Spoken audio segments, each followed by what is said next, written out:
కృష్ణాంజలి గారు చెప్పిన మాటలన్నీ నేను చాలా జాగ్రత్తగా గమనించాను. ఉమ్, భారతీయ జనతా పార్టీ ఎవరితో పొత్తు పెట్టుకోవాలా, ఎవరితో పొత్తు పెట్టుకోకూడదు అని ఒకసారి డెసిషన్ తీసుకున్న తర్వాత ఒకరి సలహాలు సూచనలు తీసుకోవాల్సిన అవసరం లేదు. భారతీయ జనతా పార్టీ ఏమంత వీక్ గా లేదు, అంత ఇదిగా లేదు. ఉమ్, చంద్రబాబు నాయుడుతో పొత్తు పెట్టుకోవాలంటే దానికి పవన్ కళ్యాణ్ పర్మిషన్ లేకుంటే జగన్మోహన్ రెడ్డి గారి పర్మిషన్ అవసరం లేదు. ఉమ్, ఒకవేళ జగన్మోహన్ రెడ్డి గారితోనే పొత్తు పెట్టుకోవాలంటే చంద్రబాబు నాయుడు గారిని పిలిచి చెప్పాల్సిన అవసరం అంతకన్నా లేదు. కరెక్ట్. నేను జగన్మోహన్ రెడ్డితో పెట్టుకుంటాను, కొంచెం నువ్వు అడ్జస్ట్ చేసుకుని పక్కన ఉండు, ఉమ్, నేను జనసేన బీజేపీ కలిసి పోటీ చేస్తాము, నువ్వు ఇండివిజువల్ గా పోటీ చేయని మాకు సలహాలు ఇవ్వాల్సిన అవసరం ఏమొచ్చింది?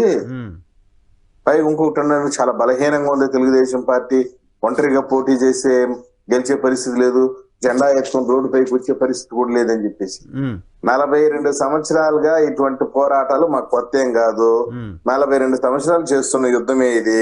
ఉమ్, తెలుగుదేశం పార్టీ అధికారాన్ని చూసింది, ప్రతిపక్షాన్ని చూసింది, ఇబ్బందుల్ని చూసింది, చీలికల్ని చూసింది, ఇవన్నీ చూసిన పార్టీయే కదా ఇది, కొత్తదేం కాదు కదా. ఇన్ని చూసిన తెలుగుదేశం పార్టీ 1% ఓటింగ్ కూడా లేని భారతీయ జనతా పార్టీ కోసం ఎందుకు వెళ్తోంది అనేది పాయింట్. ఇప్పుడు ఒక విషయం సార్, గత ఎన్నికల్లో భారతీయ జనతా పార్టీ బలం 1%, ఆ తర్వాత ఏం పెరిగి ఉండొచ్చేమో, పెరిగిందా? పెరుగుతుంది ఆంధ్రప్రదేశ్ లో. ఇప్పుడు how can we come to a conclusion? చెప్పండి. జనసేన బలం పెరిగిందంటారు, ఒప్పుకుందాం. టీడీపీ బలం పెరిగిందంటారు, ఒప్పుకుందాం. బీజేపీ బలం పెరిగిందంటే ఒకటి ఇప్పుడు నా బలం పెరిగిందా లేదా అని చెప్పి ఎప్పుడు తెలుస్తుంది, ఎట్లా తెలుస్తుంది? What is the parameter? Polling booth లోకి పోయి పోలింగ్ అయిన తర్వాత తెలుస్తుంది నా బలం పెరిగింది లేదని. ఈ లోపలనే మనం స్పెక్యులేషన్స్ అని చేయలేం కదా. సరే, నేను ఒకటైతే చెప్తున్నా, సార్, జర్నలిస్టులుగా పత్రికలుగా వాళ్ళకు ఉన్నటువంటి అపరిమితమైన స్వేచ్ఛని దృష్టిలో పెట్టుకుని అడ్డం పెట్టుకుని ఏదైనా రాస్తారు, ఏదైనా మాట్లాడతారు. వాటన్నిటిపైన కూడా మనం కెనాట్ మేక్ అన్నెసెసరీ కామెంట్స్ కాదు కదా. ఇప్పుడు ఒక విషయం చెప్తానండి, మా పార్టీ అధ్యక్ష స్థానంలో ఉన్నటువంటి అచ్చెన్నాయుడు గారి ఈ పొత్తుల పైన కామెంట్ చేయడానికి హి టుక్ టైం, తొందరపడటం లేదు ఆయన. Why? Because the dialogue was between Chandrababu Naidu గారు అండ్ అమిత్ షా జీ. ఒక ఉన్నతమైన స్థానంలో డైలాగ్ జరిగింది, చర్చ జరిగింది.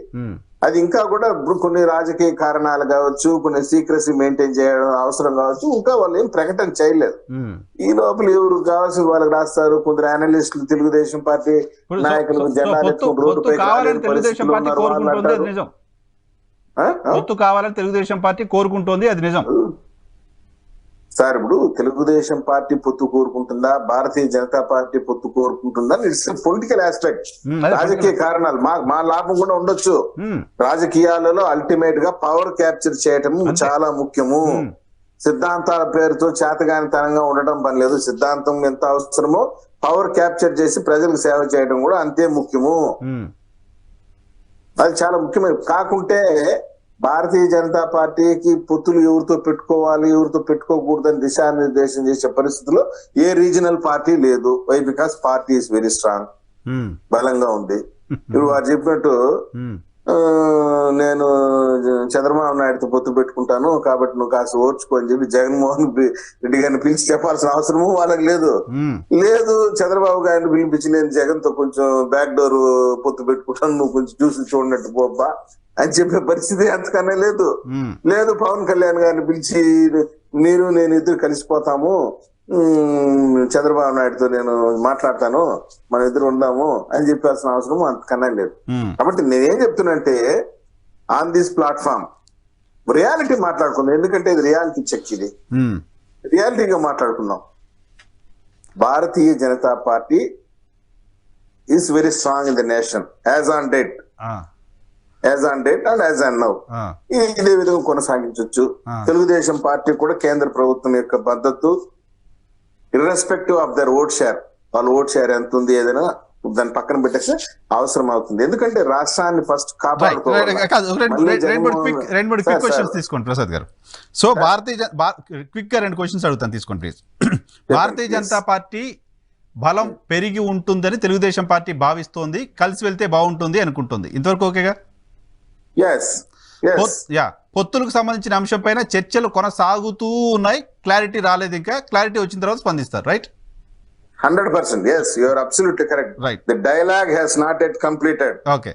ఇప్పుడు పొత్తులు అనేది ఒక రోజుతో పోయి కూర్చొని వచ్చేది నీకు ఇది తొక్కుడు పిల్ల ఆట కాదు కదా. సమస్య ఎక్కడ వస్తుందంటే సరే కంక్లూజన్ సమస్య ఎక్కడ వస్తుందంటే ఆయన పిలిచి మాట్లాడారంటే అయిపోయింది, బీజేపీ వచ్చేసింది, టీడీపీతో వైసీపీ పని అయిపోయిందని మొదలుపెట్టి డబ్బా కొట్టే ఒక సెక్షన్ ఆఫ్ మీడియా తెలుగుదేశం పార్టీకి భారతీయ జనతా పార్టీకి మధ్య అన్నెసరీగా ఇష్యూస్ ని క్రియేట్ చేస్తుందని నేను బిలీవ్ చేస్తున్నాను. బిలీవ్ చేసి చెప్పాను. ఇప్పుడు రైట్ ఇప్పుడు ఏం అవసరం వచ్చిందండి బలవంతంగా ఆయనే ఫోన్ చేశారని చెప్పాల్సిన అవసరం వచ్చింది, తప్పనిసరి చెప్పాల్సిన అవసరం వచ్చింది. ఇప్పుడు మీడియా వాళ్ళు వాళ్ళకి ఎట్లా కావచ్చు వాళ్ళు ఊహ కందిన విధంగా రాస్తారు.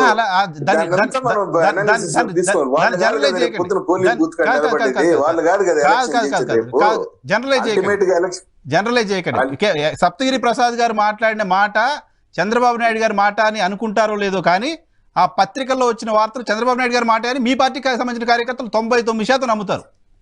సార్ 99% కాదు సార్, ఆ 1% ఉంది కదా. ఇప్పుడు ఒకటి సార్, వాళ్ళకి కావాల్సిన విధంగా వాళ్ళు రాసుకుంటే అవన్నీ వాళ్ళు ఎవరి ఇంట్రెస్ట్ కోసం రాస్తున్నారు? ఎవరి ఇంట్రెస్ట్ కోసం రాస్తున్నారు? ఒకటి sir, journalist has Liberty to put his ideas, వాళ్ళ యొక్క స్వేచ్ఛ ఉంది. ఓకే, దాన్ని మనం క్వశ్చన్ చేయలేం కదా. ఇప్పుడు ఒకటి సార్ వైఎన్ఆర్ గారు మీరు కరెక్ట్ పాయింట్ కి వచ్చారు. ఒక యాజ్ ఆన్ డేట్ అతనికి ఉన్నటువంటి ఊహలు, అతనికి ఉన్న క్యాలిక్యులేషన్స్, మీరు కూడా ఏం చెప్తున్నారు? నాకు సమాచారం ఉంది, జగన్మోహన్ రెడ్డి గారు ఇది అడిగారు, 16,000 లోటుకు అడిగారు. ఒక నిమిషం నేను ఒక సింగిల్ పాయింట్ స్ట్రైట్ గా వస్తున్నా మీ దగ్గరికి. మీరు కూడా ఏం చెప్తున్నారు? అడిగారు అనేసి ఇంకేదో వినతి పత్రం ఇచ్చారని మా దగ్గర సమాచారం ఉందనే అన్నారు, అంతేగాని నేను చూసాను, నేను చెప్పలే. గవర్నమెంట్ ఆఫ్ ఆంధ్రప్రదేశ్ అది ప్రెస్ నోట్ రిలీజ్ చేసింది, అదే నేను కోట్ చేస్తున్నా. సమాచారం జనరల్ గా జర్నలిస్ట్ తెలుస్తూ ఉంటుంది. మీకు విషయం చెప్పేదంటారా? ఈ ప్రెస్ నోట్లు ఇప్పటికి 32 కేవలం డేట్ మాత్రం మారుండాయి. 32 ప్రశ్న ఇట్లా డేట్లు మార్చుకొని